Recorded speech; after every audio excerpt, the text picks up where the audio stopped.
Alright guys, now I'm going to show you how to make the pizza dough.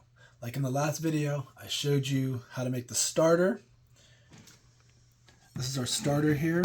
And then the rest of the ingredients we're going to add the flour, water, salt, and olive oil. I'm going to bring it together and make a really good, awesome pizza dough. Alright, to begin, we're going to go ahead and take our water. I have 100 grams of water here. And we're going to add it to our mixture here of our starter. Wow, look at that. It's ready to go. We're going to add our water, 100 grams of water. I'm going to go ahead and just give that a mix. Just loosen that up. And then we're going to add our olive oil. 2 tablespoons of olive oil. And then we're going to add half of our flour here, which is 350 grams of 00 flour. We go ahead and bring that together.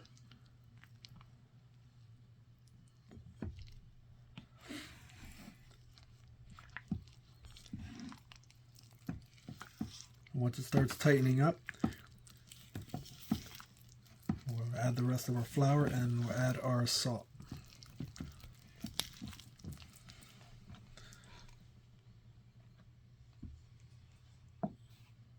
That's 3 tablespoons of salt. Go ahead and bring this together, and then we're going to go and use our hands to finish it off.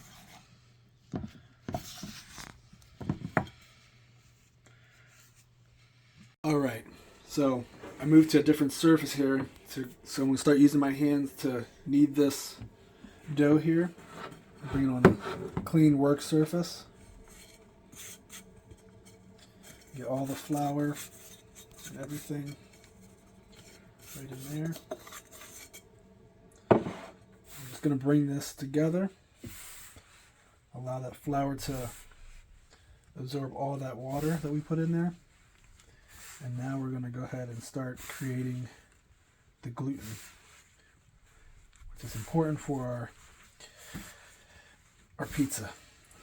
It's the structure for the pizza dough to make it strong, and it's going to give that stretchiness.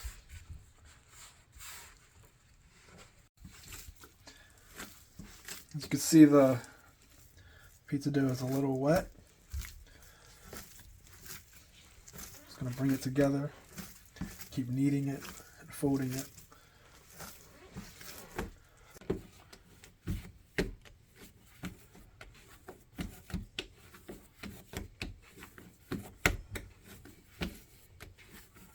As you can see, it's really sticky. So what we're going to do now, we're going to go ahead and cover it up, and I'm going to let it sit for 30 minutes. Allow it to relax. And you're going to see how we can get our dough ball. This recipe. But as it relaxes, it's gonna create the gluten too. 30 minutes. Let it sit covered for 30 minutes. Cover it so it doesn't dry out. Alright, it's been 30 minutes. Our dough has rested. And as it has rested, it developed the gluten. And we're going to go ahead and make a big dough ball before we go ahead and weigh it out and put it into little dough balls. But I forgot to mention, as I was making the dough, how I cleaned my hands. I took a little bit of flour on my hands with the wetness of the other dough, and I kind of put it together, and I rubbed them to get the rest of the dough off, and then I used the excess flour to also kind of just allow me to work with the dough so that I can get it to function well with me as I worked with it, because it was really wet. But anyway, there's our dough. It's rested. I'm going to go ahead and take this bench scraper.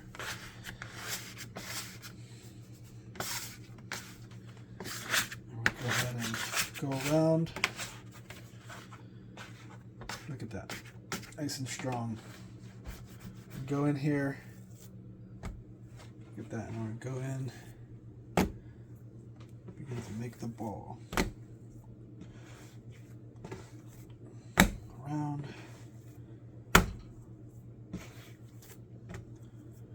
It's still a little sticky.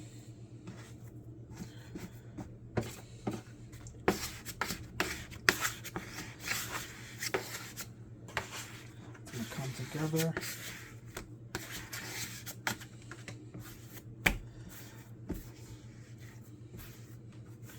You got to push it back and forth, close it up.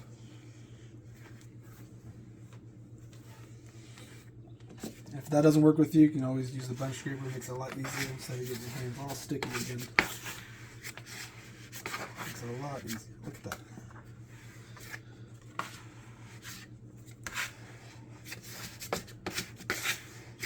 Oh, this is going to be good.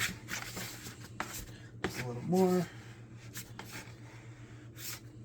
There we go.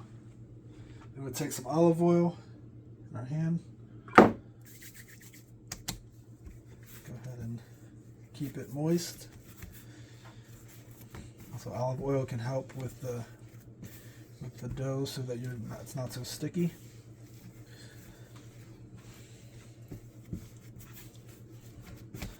Voila. Then we'll take a pan, a little bit of olive oil. I'm going to put it in the pan here. Now, we're going to allow it to rest 1 more hour before we go ahead and make the dough balls.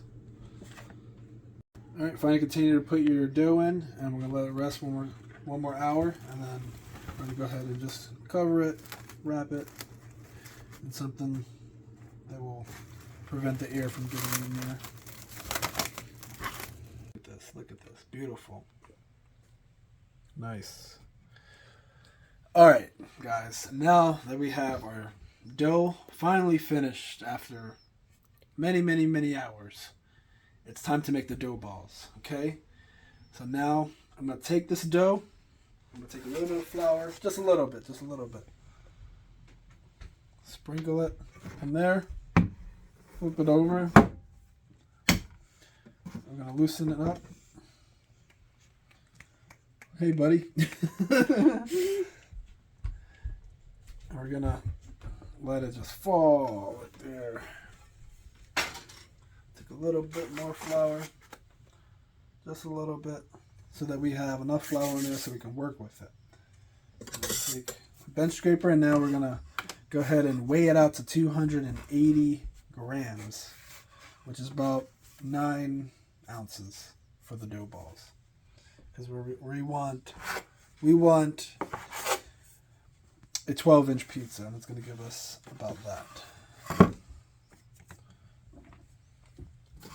240. Take a little more.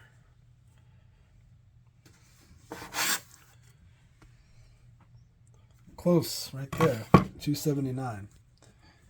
Now we'll go ahead and go like this.